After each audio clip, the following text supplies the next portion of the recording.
Any fisherman will tell you that that is probably the best noise that you can possibly hear. You're sitting on the boat or you're sitting on the dock, you're reeling in your personal best fish, you got your buddy recording it, and what are you wearing but some raggedy old t-shirt that looks like crap? Why have that incredible moment ruined by not having on the best high-performance fishing shirt that you can get? That's where our friends at Tackle Up come in. Tackle Up is a fishing lifestyle and apparel company that is making some of the finest, highest quality fishing shirts I have ever worn. Also, we may have a Talkin 215 exclusive shirt on their website that you definitely need to check out. TackleUp.com. We know a ton of you go down to the Delaware beaches during the summer season, so when you're down there, you have to head over to Bethany at the corner of Atlantic and Garfield and check out Tackle Up's new storefront location. Selling Grundens, Hoo-Rags, and of course, their incredible design of high-performance fishing shirts. Definitely check them out, and while you're there, tell them that Talkin 215 sent you. Welcome to Talkin 215, your go-to podcast for everything you need to know about Philly sports. Whether you bleed green, trust the process, fly with the Flyers, or fight with the Fightins, this is the place where we break down Broad Street. Jake, Sean, and Joey deep dive into the heart of Philly sports culture, breaking down games, roster moves, and sharing the stories that make the 215 truly legendary. So grab a cheesesteak, settle in, and let's get to Talkin 215. Now here's your host, Jake Biasato.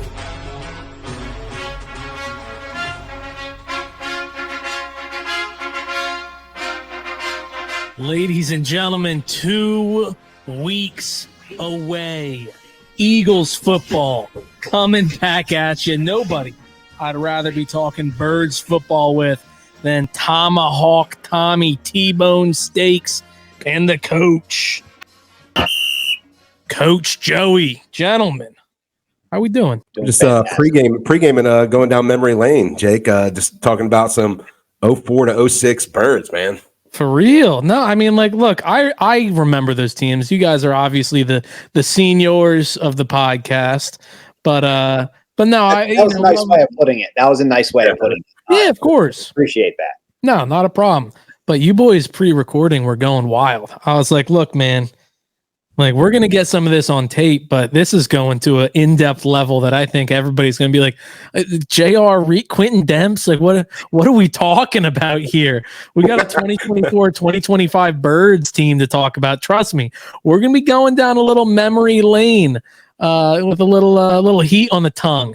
There's a little teaser Jake, for you next week. Those memes or, like, Instagram reels where it's like, guys could just sit around all day for 4 hours naming obscure football players from their favorite teams from 2001 season.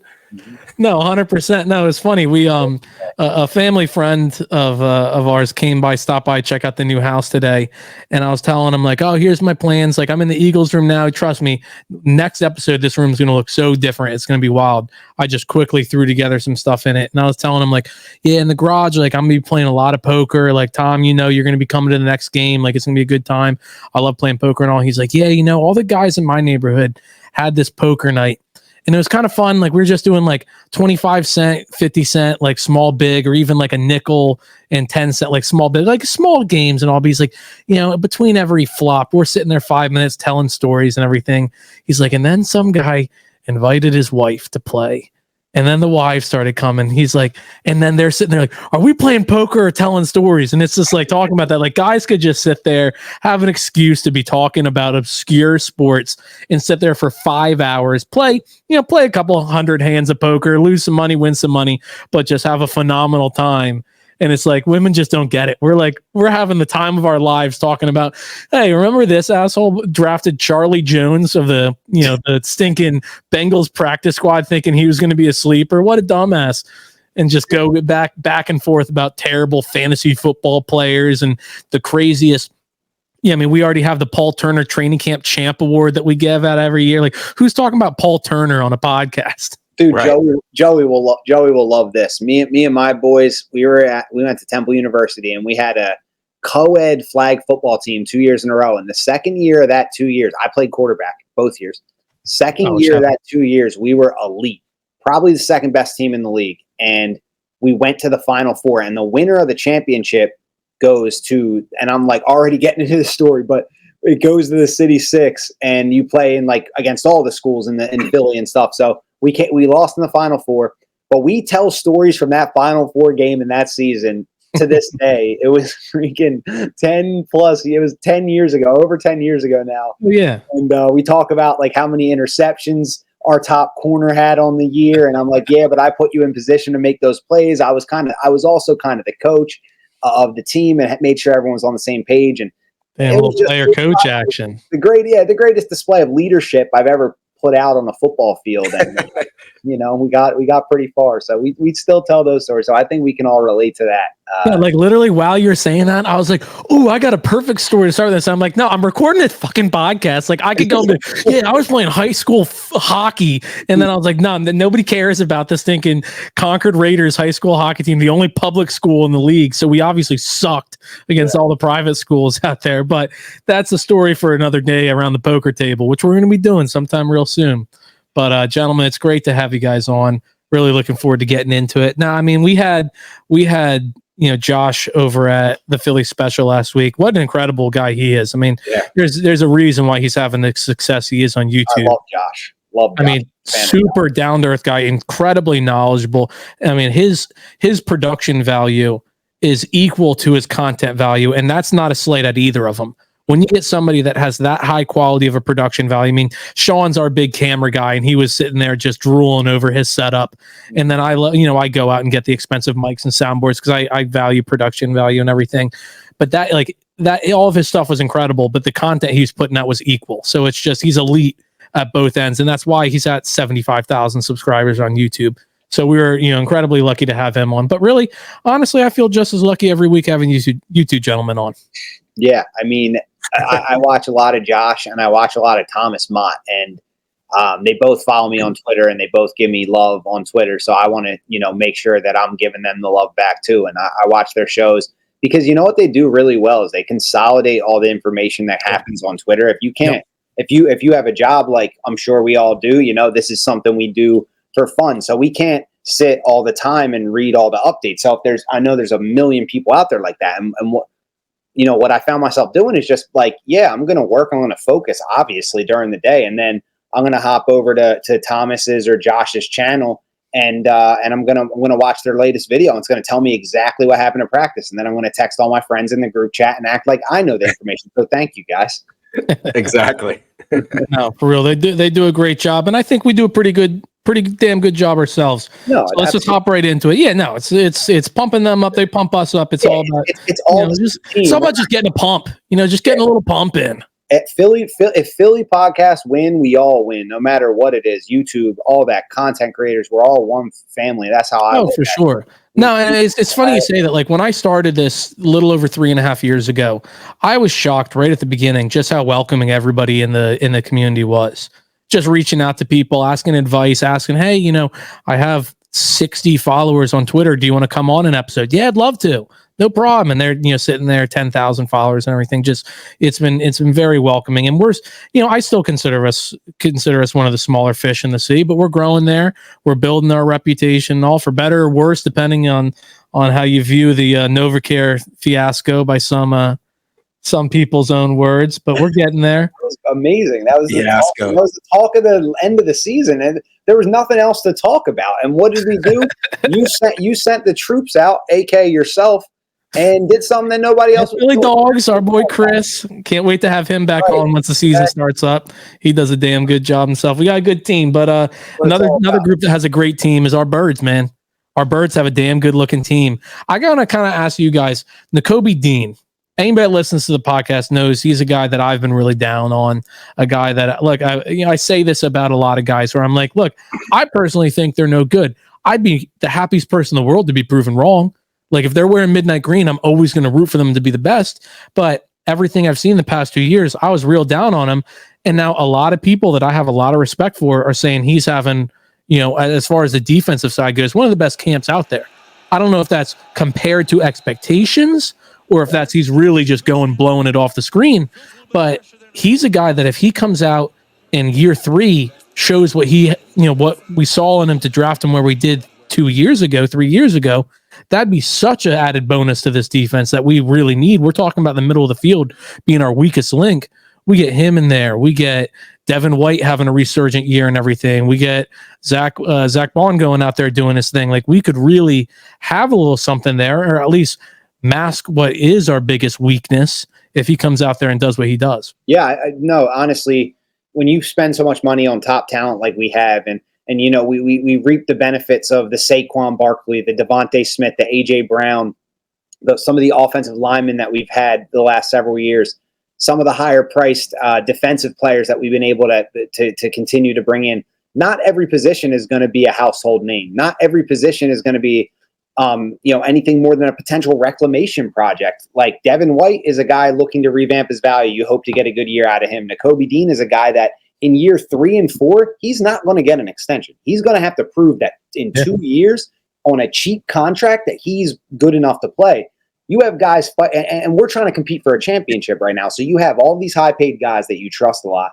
And then you have these guys that you're like, man, if he could just give us like a couple good games in the playoffs, if he could just be good enough, if he could do this. So the expectations to me are a big part of it. And I'm not expecting Nakobe Dean to be Ray Lewis. That whole him being, an elite superstar, I'm not even thinking that far. I'm just thinking, can he be a quality player to match up with somebody in the league, do something important for us when it matters. And we need that from a couple guys, and the linebackers are one of those groups. And when our defensive line creates a hole for him to take, is he going to fill that hole? That's what it comes down to. Is he going to take what our defensive line gives us? Because obviously our defensive line is where we have a ton of money in. So is he going to be able to do his job? And look, I put out a poll earlier this week. What's your confidence level heading into year 3? And most people put cautiously optimistic. And I feel as though it's a fine place to be. I was about to say, it just shocks me that all these people act surprised about linebacker all of a sudden. Like, oh, will these guys be good? This is the same debate we're having every year. You know what the Eagles do? They invest in D-line, like you just said, and they invest in their secondary. They value cornerbacks. They drafted a couple of them high. They paid Darius Slay a lot of money. They paid James Bradbury a lot of money. They brought C.J. Gardner-Johnson back. There's certain positions they value. They value offensive line, defensive line. They value the secondary. They value wide receiver and quarterback, obviously, and now all of a sudden running back. But it's just the same conversation. Linebacker is what it is every year. We're just hoping that a couple guys turn out, right? So, nothing that anyone's saying about Nakobe Dean is wrong or anything. It's just that this is kind of what we deal with every year. And so, and how many times do we see players year 3 is the year they figure it out? Yeah, and they'll be all right. All the time. You see it around the league. Year 3 is the year somebody figures it out. And look, I was listening to what Jordan Davis and Jalen Carter were talking about. They were asked about, this Vic Fangio defense, and they said, I love it. And they're like, what do you love about it? They said, this is what we ran at Georgia. This is a version of what we ran at Georgia. It literally allows them to do what they were drafted to do and best at. They don't have to worry about learning a new scheme, really. It's Vic Fangio's version of it, or Georgia ran the version of Vic Fangio's, whatever you want to call it. But I went back to answer your question, Jake. I went and looked at like the cut-ups that people are posting of Nakobe Dean. I went back and watched the Patriots game. So everybody said he had such a good game. He's doing what I think is so important for a young defensive player. And it looks like on tape, and I could be wrong because I'm not inside his head, it looks like he's just playing and not thinking. He's just reacting and going. See ball, get ball. I know my keys. I know where I'm going. And when you do that, the game actually slows down. I know it's like such an opposite end of the spectrum thing, right? You think like, oh, the more I think, the more the game will slow down. But the more you just react and play and be a football player, you have a nose for the ball. That's why you were drafted. You were an All-American. There was a reason for that. So you go and do what your God-given ability allows you to do, and it looks like he's doing that on film, then, I'm going to be impressed. Jake, I was low on him just like you were. I was like, look, kid was injured. He's undersized. He came back, and when he was in there, I don't know if it was a fair shake, coming back quick from injury and playing in that horrible defense we had last year. We talked about it. Even scheme aside, he had concrete for cleats, man. His feet were not moving. But that's what I'm talking about. That's what I'm talking about. Thinking too much exactly at defense. And I would say to you, which linebacker looked good for us last year? There wasn't one. It wasn't like, this guy looks good. So compared to Nakobe, Zach Cunningham had some good games, and that's it. There's the same concept though that we were just talking about with going into year 3 is a breakout thing. It also matters coaching and finding the right scheme. I'm not making the excuse that it was the scheme or anything, but you never know. At any given year with a young player, a coach can come around and be like, yo, we're going to use this guy this way. He's going to do this. We're going to simplify this role for this guy. Yeah. And he conquers that role. I mean, you'll see throughout NFL history, players will either be great on one team and then end up sucking on the other. Shout out to DeMarco Murray. Like scheme can totally change a player's career. Think about it too. Jalen Carter, Nakobe Dean, Nolan Smith, Jordan Davis. We talk about all these Georgia boys that we got because they were absolute All-American studs at Georgia. Why not try to run a version of that same fucking defense where they were so good at? And that's what we have now. Yeah. I think they wanted that's also never talked about, never mentioned at all. That the Eagles, it was brought up here and there, but since early on, like nobody talks about the fact that the Eagles had Fangio in the building. They wanted to hire him, and that whole blunder went down. He goes to Miami. Guys don't like him there. He comes back here. I feel like Vic Fangio is done moving around. He wants to stay. I think that's going to matter too. Popular thing in Miami seems to be not liking coaches. That seems to be a very popular theme in Miami. I think they're just soft. It's like Miami's not a sports town, man. No, not. I've been there. I was there. Miami Heat playoff game. People coming in late. LeBron James. Oh yeah. I'm like, what is going on here? Well, we can find out what's going on because we just got Papa Sean in the house. Yes, we do. Sorry, fellas, if you couldn't tell, I got a new background. I got a brand new setup here. So we got some battle ropes. We got some battle ropes. Yeah, I literally have battle ropes hanging from a treadmill. Ask me the last time I've used either of them. It's still a sick look in the background. Yeah, it looks sick. Looks like it's different. I tell you what, if it wasn't so blurry, you might have a different opinion on it because it's a little messy back there. We had stinking Josh on last week. His setup, you were all mad because you tried to emulate it with the green lights, and then you were like, "Man, his looks so much better. Fuck this! I'm standing in front of a treadmill from now on." What now? So my little boy moved into his own room and he kicked me out in the process. So I had to move the office. I'm in the garage now. I've been demoted. He's been promoted to having his own room, his own crib. So we're excited about that. This was just a total I was just walking around my house and where would this work? Nowhere. This is where it works. I hope it looks decent. You look great, as always. It looks like really badass. Like it looks like a football thing. Like you can easily turn that into just put something back there that's maybe I don't even know, honestly. It looks like it's filthy like an old gym. There's rusty dumbbells back here. He needs a heavy bag hanging from heavy bag back there. I don't know if these beams will support it. I can try, but it might be empty. I might have to blow it up with an air tube or something to make sure it doesn't crack the damn foundation. I inspected your house a handful of times. It's not going to support it. No. But just have the heavy bag filled with styrofoam or something. Just for I'll pump it up. I'll put like a little inner tube in there or something like that. I don't know. Exactly. Like the SpongeBob, you hit it and it squeaks. Yeah, exactly. But look, man, when the Eagles are laying hits, they're not squeaking out there. We saw a lot of players in that preseason game lay some really solid hits. And I want to talk about, Tom, a tweet you made, because watching it right when it happened, I was hype as shit. I was like, let's go. Now we're seeing it. But then watching the replay, you were like, oh, like the Patriots actually kind of gave Nolan Smith that sack. He would not have gotten it had he not gotten chipped. So for anybody that obviously hasn't picked up on it, I'm talking about the Nolan Smith sack where he gets chipped by the running back into the inside lane and gets, he gets a good sack on him. He gets the hit and all, but had he not been chipped, he would not have gotten that sack. He needs to have more moves. He needs to have that speed move. If you're talking about Nolan Smith being a breakout guy, Josh talking about last week, Nolan Smith is a guy he really loves, really thinks he's going to have a good year. I would love for him to, but I need to see a hell of a lot more than him getting a sack after getting chipped into a lane that he should have been into.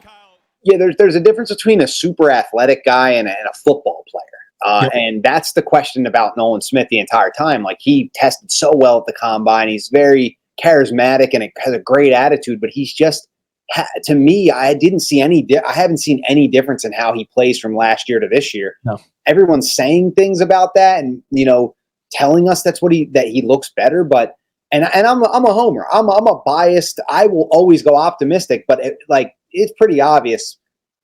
I'm going to give it, I'm not down on him or not giving him time, but I'll say that out of my homer side, but I will be a little critical in saying that I haven't seen many moves. He just tries to overpower guys. He runs right at them and just tries to like outspeed them or out something them. And it's like, you need a move, like, and he has it in his body. It's frustrating to watch. And I want to see what everyone's talking about. I want to see this big time improvement. I'd love it. And I'm rooting for Nolan. He's great. So.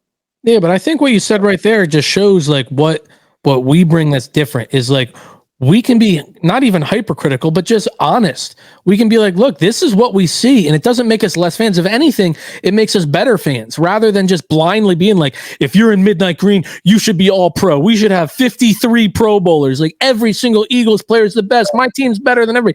No, we're like, no, Nolan Smith, man, we all wanted you. We got you. We were hyped when we did.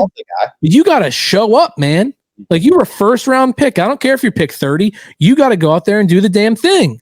And so it's like we're just being honest. It's not trying to clickbait. Like somebody posted on something today when I responded to our boy Dave over at Philly Cover Corner. He posted something saying that it was an egregious mistake that Keely Ringo had less than 4 or only 4 starts last year.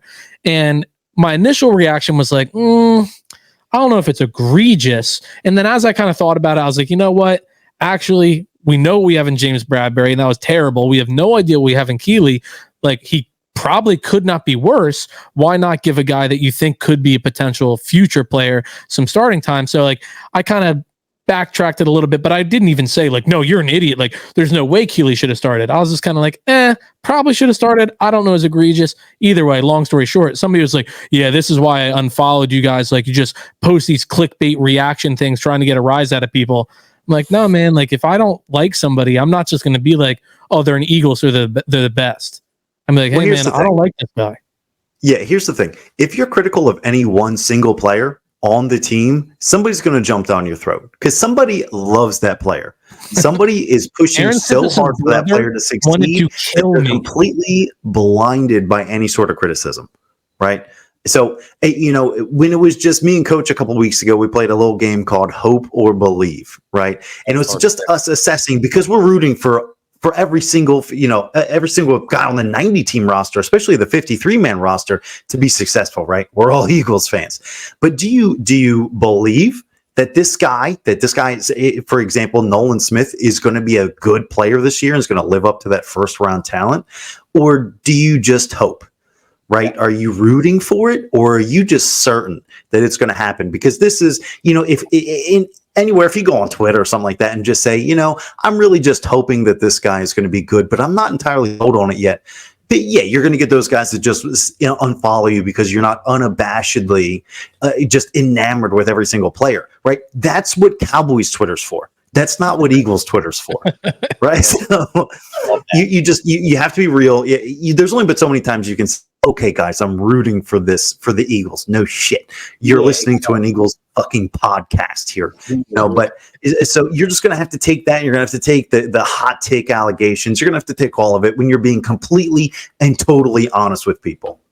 And I hate saying it. Like, I hate saying that it's more hope than belief right now because I haven't seen it. You got to be real. If you ask me that question about Jalen Carter, hope or belief, the B word, baby, belief, big capital B. Jalen Carter's a stud. I've seen it. He's dominated in real games. Like, so you can't always go with the optimism in terms of evaluations. Now, there's a time to be optimistic about the team and things like that, and the hope that a guy can get better, like using that word hope, but got to be realistic. I think because honestly, I feel the same exact way about Nolan Smith. I mean, this is the guy that we've kind of planned on it taking a couple of years for him to add a couple pounds to his frame. He's a super twitchy guy, right? But here's the thing: playing defensive end, playing the edge, it's not rocket science. There's not a ton of different responsibilities here. Like you should be pretty good at it from the get. There should be signs. Well, I will say if a guy is excelling. I'll say this though: I watched Bryce Huff's. God, my eye is twitching. I got some in my eye earlier. It's all bloodshot. My bad, guys. But Bryce Huff said in his press conference today that the defense did take a while for him to kind of get acclimated to because the edge rushers aren't just like head down rushing like he said he did in New York. He said that they have to watch and see more of the field and know their eyes and know their keys and where they're supposed to be at because they'll have to drop in coverage sometimes as well. So I think they're trying to be a little more versatile with that. But at the end of the day, if Nolan is like, if something's happening and he's not picking it up, you can always be like, yo, we're just going to use this guy as like a knife. He's going to knife in there and just like go blitz every time. And like, he's going to luck into something like he did in the preseason. He's probably going to luck into some sacks, and I'll take that any day. But like you said, it's going to take a while for him to get those like real moves and skills at football because of the twitchiness and the athleticism. He'll produce for us still and be a good contributor. But I'm glad we got like BG, Huff even, and Josh Sweat to like take a little pressure off of Nolan Smith early on in this season. Hopefully by December he's like found a role that he does well, and I'm just looking for that out of our D line, especially the edge rushers. That's such a nice segue. Go ahead, Jake. Go ahead. I was just going to say, if you want to talk about optimism, let's just go to Coach because he's Captain Optimism. I'm usually never Captain Optimism, but I will say it's so interesting, Tom and Sean, that you talked about Nolan Smith there, and Bryce Huff, and how like assignment football. I can't just do the Jason Babin and get upfield and just rush after the quarterback, because then I'm losing lane integrity right there, and I'm allowing my linebacker to not be free anymore, and he has a 320-pound pulling guard on his ass, and the running back can just pick a lane wherever he wants to go. So it's gap integrity, it's lane integrity, it's assignment football. And I was listening to Devin White on his presser, and they asked him about like, what's the message on defense? What's the message? And we've heard it from the Eagles about the team message of like, hungry dogs run faster, or we're not finished, or unfinished business. There's like mottos like that every year. But Devin White said on defense, one thing that's talked about every single day is, can the guy next to me trust me? Can I be trusted? How trusted can I be?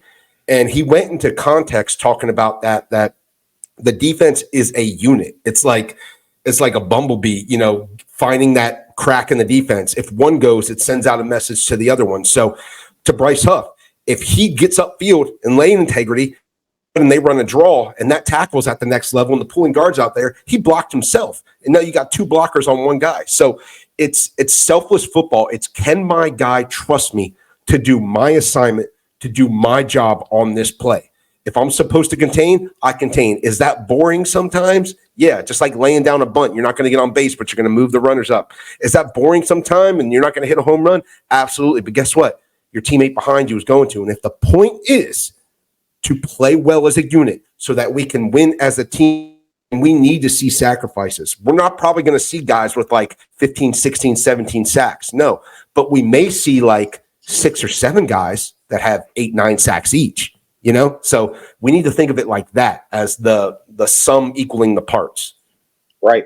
No, that was a good segue into that, because that's what I'm getting out of like this defense. Like, you're going to play if you like are making smart plays and contributing, and like everybody, I feel like everybody on the team has that same message. It's like nobody wants to let the guy down next to him, and they went through something last year, and that's what sports is. You go through something one year so you can bounce back the next. 2021 was a rough one for us. We struggled. We were developing as a young team, hit the ground running in 2022, dropped back down in 2023, communication issues. Oh, does the coach and the quarterback hate each other? And he lost the locker room.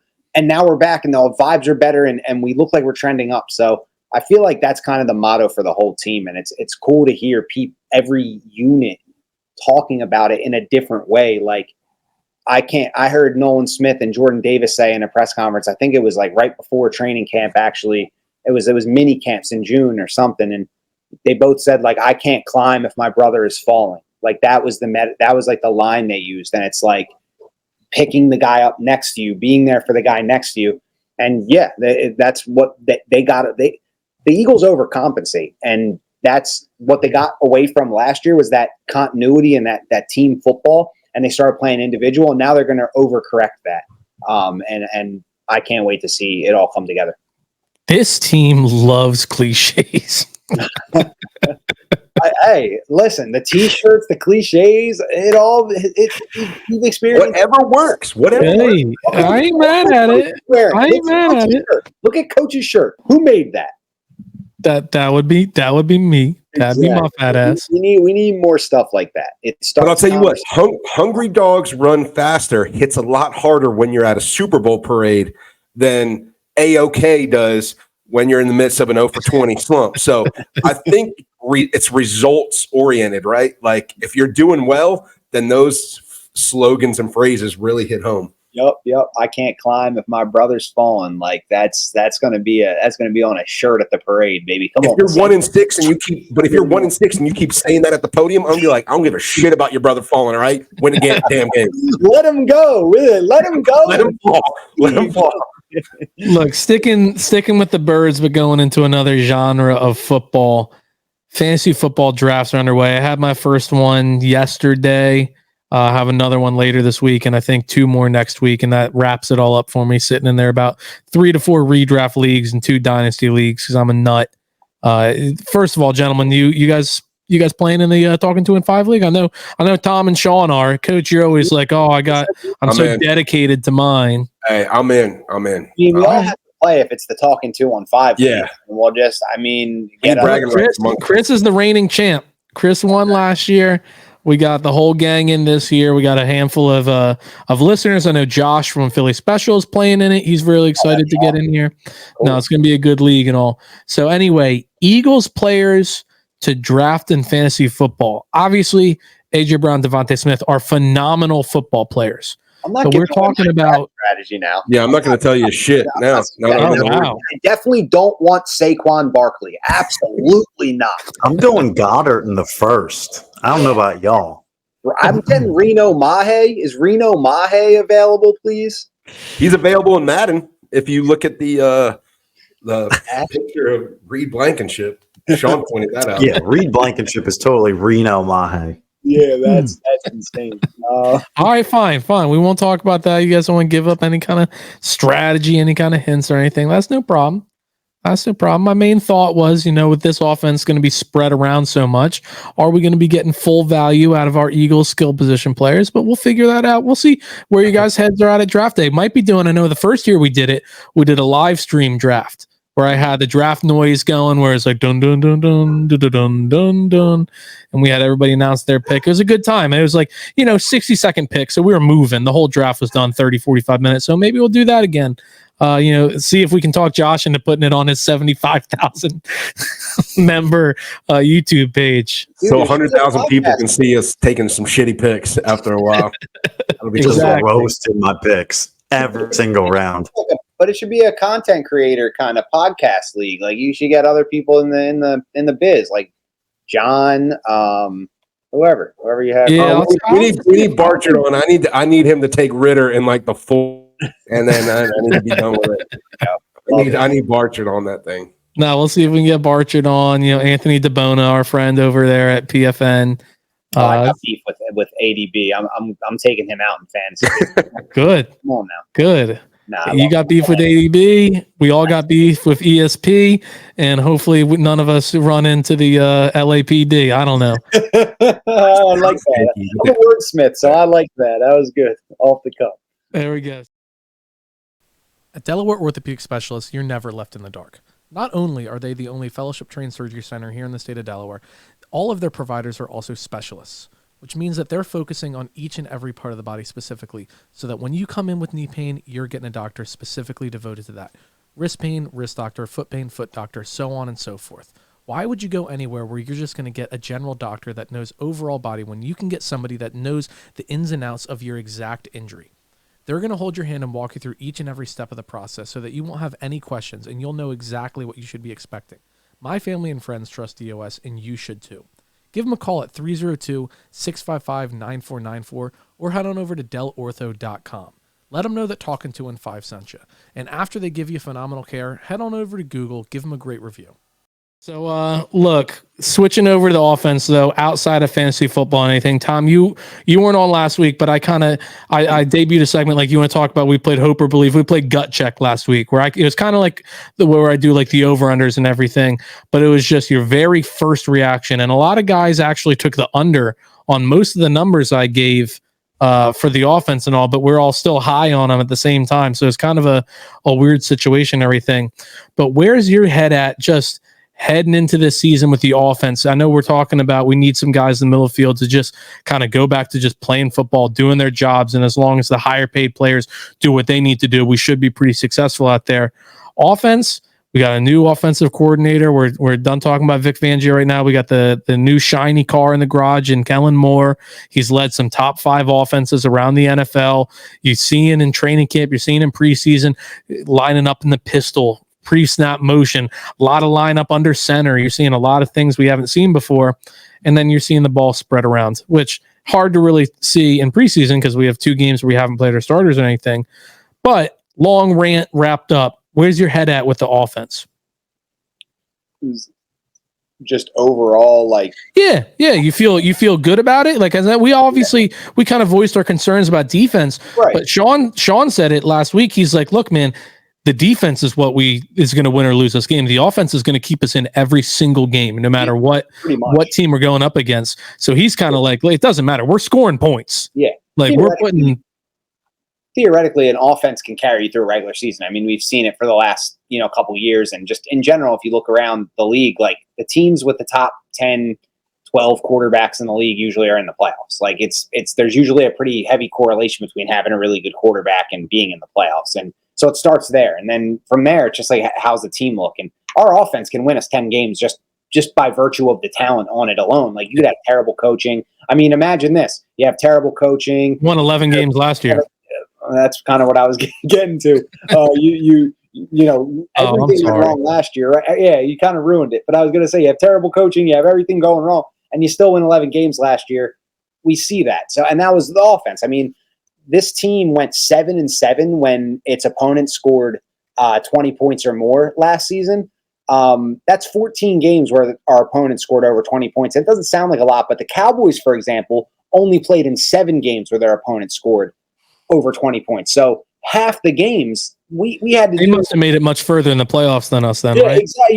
You'd think, right? You'd think that a lot less burden on the offense. They'd cruise, but nope, they couldn't. They went 1-6 in games where their opponent scored over 20 points, and we went 7-7 in those games. So we had a lot heavier of a task and went 500. They went 1-6 in theirs. If they go 500, they might get the 1 seed last year. So it's pretty crazy. But I say all that to say this: the offense will carry us in games, even if everything goes wrong, because we have the talent, we have the ability, we have the experience. I don't think everything's going to go wrong this year. So I expect our offense to be great. Theoretically, like Sean had said, we're scoring points basically every week. We can go off every single week, and we're gonna win some of those gutsy games. That's what I took from last year, is that we step up in big games. If we don't have those blunders to end the year, we're finishing out as a top team. So I think our offense stays more connected this year, it stays consistent. And if our defense can just be middle of the pack, create turnovers, help out a little bit, our offense will even have that much more of a boost. So my head with the offense, sky's the limit. Head in the clouds. Let me ask all you guys too. We all know right guard is probably the biggest question mark with the Eagles, right? Looks like Mekhi Becton's going to be the starter there. I want your honest answer to this question. I want to see what each of you feel. Do you feel like Mekhi Becton won the job or Tyler Steen lost the job? I mean, I think both of them are probably a steaming pile of mid. I mean, Mekhi Becton got dropped from the team that drafted him top 10 overall.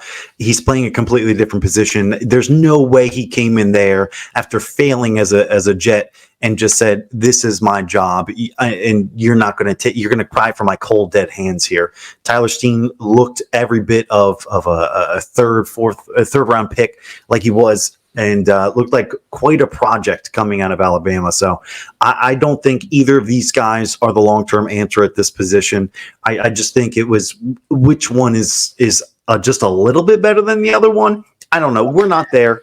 We've got too much that we're making too much of these camp battles that we don't personally get a chance to see of. But I mean, just coming into the season, you got to think Tyler Steen is, you're looking at a 72 overall on Madden versus a 74 overall. There's nobody running away with this, guys. Yeah, it was like picking the guy that was less bad. And I said it earlier when we were talking about the linebackers and Nakobe Dean and Devin White. Not every guy can be a household name when you have this kind of talent that we have. Not every guy is, any more than a reclamation project. And what is Tyler Steen? He's a non-household name. What is Mekhi Becton? A reclamation project. Those bargain bin budgeted pickups that you have to make, they matter. I mean, they're role players that matter. They have to play their role and they have to contribute in that way. and not blow games for you and not be liabilities, but you're gambling on most of them because you have so much concrete locked up that you spend money on. You have to take, hey, what can we get? How can we fill this spot? Like, okay, Mekhi Becton, you're playing the best right now. Go ahead. Like you're in there. So I'm rooting for him. Like, like we all say, we're rooting for the guy to just be okay. But long-term answer. You can't replace a Kelsey. You can't replace some of these certain guys that leave. So, what they do, they spent money elsewhere and they just said, we're going to roll with like some young guys to try to plug up the interior of this line. And hopefully having Saquon Barkley, who's used to making a little something out of nothing, patches that up a little bit even better. So we'll see how it goes, but it's going to be question marks on that interior. Look, did either of you answer that question? Did either of you answer that question, by the way? Yeah, I said that Tyler Steen lost it more than Becton won it. It's just picking it was like picking the healthier, less mid guy, like Sean said. Like he's a little less bad than Steen is, right? Is that what you? Well, also Steen got hurt pretty much the first week of training camp. So yeah, I mean, he doesn't have a stranglehold on this job.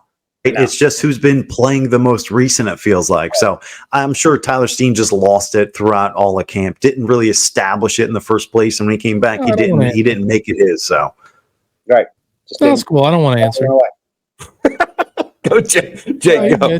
No, that's cool. Because like I bring up MLB The Show rankings, and you guys are like, "Fucking nerd," and Sean's like, "Oh, we got a 72 and a 74 overall, and he looks like Reno Mahe and everything." And they're like, "Oh, Sean, what an astute observation!" Like, man, screw you guys.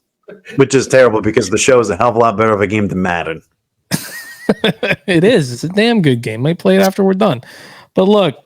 I kind of put it in. I think Mekhi Becton won the job. I think heading into it, you heard a lot of reports, obviously before they picked him up, but I heard like insiders being like, look, Tyler Steen's locker was moved right to where all the starters are in the offensive line. Like if you like, that's it. That is a sign. Like people saying it's not, like that is a sign. Like they wanted him. You see all the time, like a 3rd round pick, a day 2 pick. They want them to succeed. They were going to give him every opportunity to go out there and take the job. And sure, him getting hurt obviously made it much more difficult for him to take the job, but they wanted him to go out there and get it. Mekhi Becton was not a guy they brought in being like, here's our starting right guard.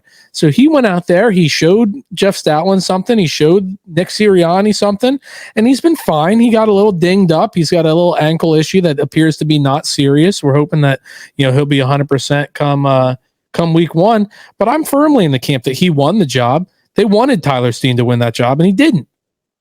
That's why I think Tyler Steen lost it. For those exact reasons. Yeah. I guess as I kind of said that last sentence, I was kind of like, well,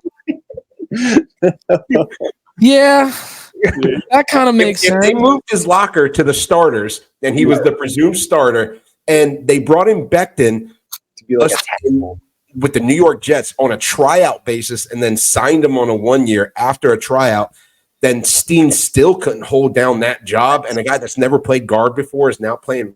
He's the perennial starter. Yeah, but even when you're saying that, it's like we're both doing the same thing. We're both making it the other answer sound more like appealing. So they're both correct. But I guess my point is, have you seen? That's exactly what somebody who's wrong would say.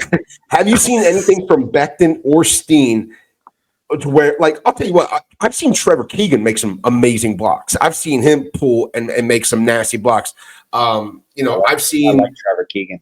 Yeah, and conversation we're starting in regard. I don't know if I've seen anything, and again, we don't have access to all the practice stuff, so I'm not going to be a hypocrite and say that we do. But when's the last time you're like, damn, look at Steen holding it down, or look at Steen, but he got to play that game when Becton didn't, because Becton was presumably named the starter. I just think it's because Steen didn't show anything other than just like, you're a guy. That's literally it.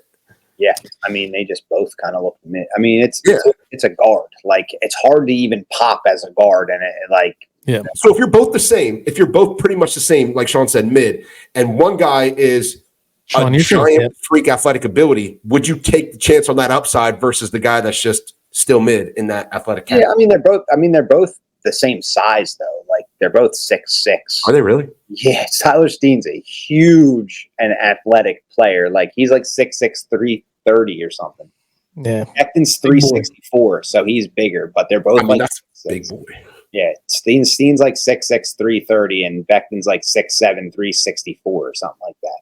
So, yeah, they're both huge athletic prospects, but I guess they're just like, when you put them next to like Lane Johnson, and you're like, yeah, this guy sucks. You know what I mean? It's hard to look good against, like, with Landon Dickerson over there playing like an absolute stud. So I hope he can just be like they can just be like a Wisniewski or like Isaac Sayamalu, where they're like solid, but they're just not. They're not anything crazy. You can get away with one of these guys being a bit of a weaker link along that offensive line, right? Who has five offensive line? Right. At this point, if we're rolling out a 365-pound guard, I'm worried that this offensive line is going to be too large, right? that Barkley's going to be too thick to get through these fucking holes. Oh my God. This is a family Shipley season out here. He's trying to have to get through these holes. Dude, Will Shipley is one of my favorite players already. That's our one. We get one per episode. Did I use the one? You're good. You're just talking about him being too thick to get to these holes, and I'm just saying we just we pride ourselves on being a family. I like, right over my head. I like the Will Shipley drop, though. I'm a little white boy Will drop. I'm a huge fan of Will Shipley. I love his game, and I can't wait to see him catch like 16 passes for 87. Look, let me tell you, Eagles, Will Shipley, Reed Blankenship, Cooper DeJean, great guys, great players, some of the best players I've ever seen. I don't know. A lot of people say they're going to be all pros, pro bowlers. Who knows? Look, all I'm just saying is we're talking a lot of white players on the Eagles right now.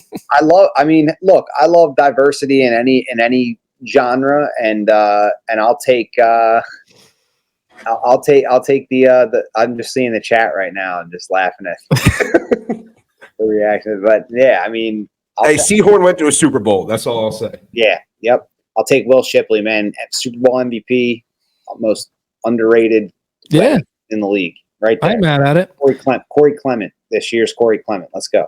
Look, talking about underrated players, Playground Productions announced today that Backyard Sports is back. We all know the household name. Well, not all of us, as Coach decides to tell us that after being on the podcast for 3 years that he's a communist and didn't play backyard baseball. But Sean, Tom, you guys know the deal. Other than Pablo Sanchez, we're talking about some underrated players here. Who's your top three? You got Pablo Sanchez either batting leadoff or third or fourth. He's right there in the meat of the lineup. But then who do you have as the next three go-to players on your backyard franchise team? And don't say Sammy Sosa. We're not doing the MLB matchup where you could have Roger Clemens, Barry Bonds, Sammy Sosa, Ichiro Suzuki. That was the 2001 version of the game when they put pros in it. But exactly. I'm talking 97 backyard baseball. Look, I'll lead it right off. I'm going Pete Wheeler, Jocinda Smith, and Keisha Phillips. Come on. Keisha was only good in football. She was a mean quarterback in football. I don't remember her being. Keisha is an absolute. She's juiced, first of all. All she did was hit tanks. That's it. She's definitely drinking whole milk. If Keisha Phillips isn't Bernice from Dodgeball just taking mild beaver tranquilizers and 17 anabolic steroids, I don't know who is. All right, guys, I got mine. I did have to revisit the list a little bit, but I do remember all these players. I'm going to go, obviously, Ahmed Khan. Absolute stud. Over Amir? Over his brother Amir? His younger brother Amir is not as good as he is. Ahmed is unbelievable. So I'm taking him. And then I'm going to go with Dmitry Petrovic. Wow. Just love his name. Absolutely love his name. Great guy. And then I'm going to go Dante Robinson. Yeah, classic. Dante, you could put him over the fence just as quickly as you could put him in his mouth. Guy loved to eat. And I respect that. Guy would down a whole bucket of popcorn once he walked up to the plate. Gotta respect that. Gotta respect a lot of fuel. Yeah. So those are my guys. But Pablo Sanchez, GOAT, and then I like the one with the players in it. So I'm not the 97 guy. I'm the 2001 guy. Sean, who you got?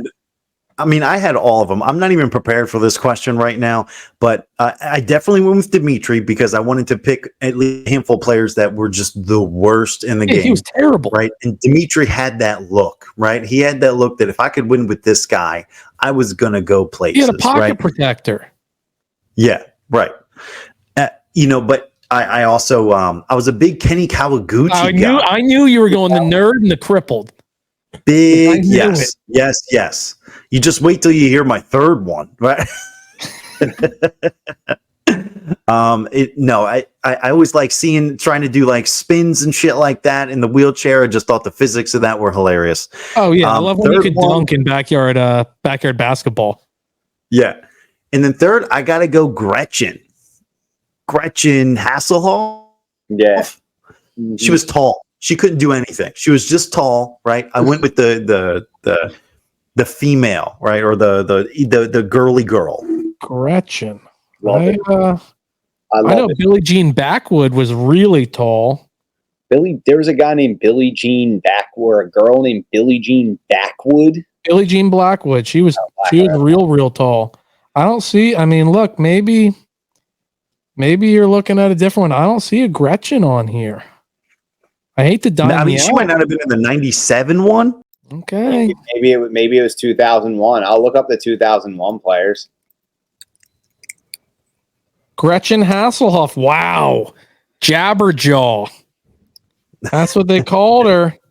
Man, here he is just pouring one out on me. I mean, Jabberjaw. Yeah, she was in the 97 one. I guess I just had the wrong list up. Shares a birthday with my mom. Ahmed Khan. I mean, if we had the cripple, we could also go Junior Seau, maybe.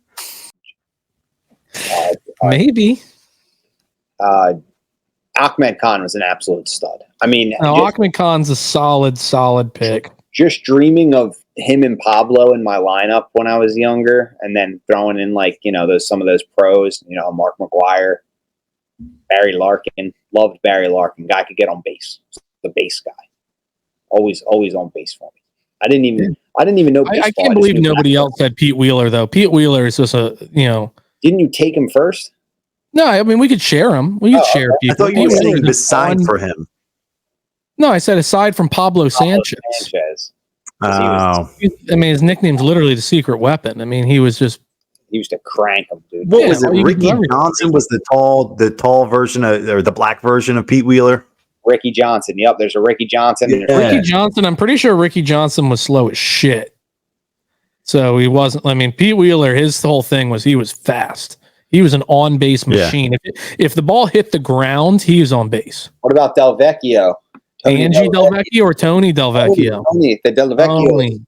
Hey, Tony Del Vecchio. He's always had a lollipop in his mouth. Yeah, looks like an outsider from that movie or book. Exactly. Well, look, we talked birds, we talked backyards. We talked 215. Can I ask y'all a quick question since I couldn't get in on the backyard baseball thing? I mean, I guess we're talking about Eagles roster, right? We're talking about Eagles roster. We're talking about holes, deficiencies, where they're good. Where would we put Pete Wheeler in the Eagles roster? That's a good question. Would he work out? Nick Nab was in there about any of that. I don't know anything about anything you guys are talking about, but I want to ask you a serious question. All right, you got the Cowboys, you got the Commanders, and you got the Giants. You can pick one player from each one of those teams. Don't worry about contract. Don't worry about money. Don't worry about trades. Don't worry about future, nothing. You can place them on this year's Philadelphia Eagles to make them better. No repercussions. You just get to take them for no reason and add them.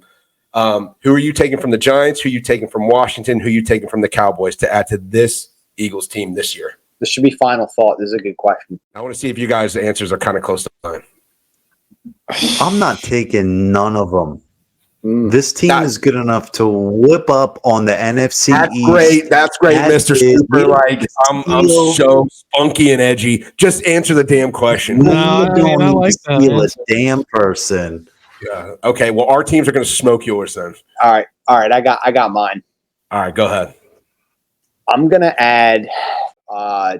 What's his name? Freaking Dexter Lawrence from the Giants. D tackle. Yeah. Very nice. Gonna add Micah Parsons from the Cowboys. Keep taking mine. And from Washington, Brian Johnson, bring him back. It's not very good. Terry McLaurin, just to like super boost our offense, just go absolutely nuts, playing in slots and whatever, anywhere. That's it. That's my guys. 2 defense in front and bolster that thing up and let it ride. Grab Terry McLaurin real quick because Washington sucks. Look, similar to Sean's answer, I'm gonna grab Zach Ertz from the Commanders. There we go. I love it. Bring him home. Bring Zach Ertz here. I was gonna say Micah Parsons from the Cowboys, but I'll mix it up a little bit. I'll go Trayvon Diggs. Get another weapon there in the secondary, or one of their safeties or anything. And then again, I was gonna go Dexter Lawrence on the Giants. The Giants is tough. They really stink. I thought about Malik Neighbor. Like I was just thinking, which receiver am I going to take, and then what can I get off the other 2 teams? I guess I can. No, that's fair. Yeah. No, I think Malik Neighbors is a solid choice there. You're hearing good things. Washington. Yeah. I mean, Okay. you already did. You gonna give it a shot? You gonna give it a shot, Sean? I've got another. It's kind of gimmicky, but I think I've got it here. Okay, from the Commanders, I'm taking Jaden Daniels. Okay, from the Giants, I'm taking Danny Dimes, and from the Cowboys, I'm taking Dak Prescott. I see what your strategy. I see what your strategy is here to respect. Come up off of those starting QBs, baby. You're going to run with those backups. That's different, and that's a good answer. I like that. Giants might actually be better. Giants might be better, but That's not bad. it's a risk I'm willing to take. I'd leave Daniel Jones and just get like a Dexter Lawrence at that point. Like, all right, we'll take Dak Prescott so you guys don't have him. I'm not worried about Jaden Daniels as much, but it'll be a solid little developmental backup for us. If Jalen goes down, we have Jaden Daniels come in. That'd be nice. I mean, they'll have Marcus Mariota for 17 games. Yeah, that's true. That'll be That's outside the box. That's outside the box, and I like that. I thought about this question all day, and I switched my cunning and manipulative, man. I keep switching in my head too now. But because you're trying to pick. If you pick this position from that team, you don't want to do it from this team, but you want to line it up. My final answer that I went with the Commanders. I went with Deron Payne, D tackle in the middle. I think he'd be perfect for a 3-4 Fangio defense. For the Giants, I went Brian Burns. I'm just gonna my D line is gonna absolutely eat. If you have Bryce Huff or Josh Sweat as like your second and third string DN rush package, like you're looking disgusting. So I got Brian Burns, Deron Payne, and then from the Cowboys, I really, really, really thought about being greedy and going with CD and just having the sickest 3 wide receiver package of all time. But then I said, let me get Zach Martin, slide him into right guard. And with that offensive line, it don't matter who your wide receiver 3 is. So I solidified both lines, and I basically said, just beat me in the trenches. That's what I think the ultimate would be. But, Sean, what a creative answer. I like that. You got to play 4D chess out here. Yeah, that's. I thought about Zach Martin too, actually, and decided just to roll with our shitty fucking. Something about CD, AJ, and Devontae is just stupid though. That's exactly. Or like Malik Neighbors or Terry Mc, like any of that. CD. Oh my gosh, that would just be ridiculous. Like wouldn't be enough ball. Only one football. Go Birds. Go Birds. Go Birds, baby. Go Birds.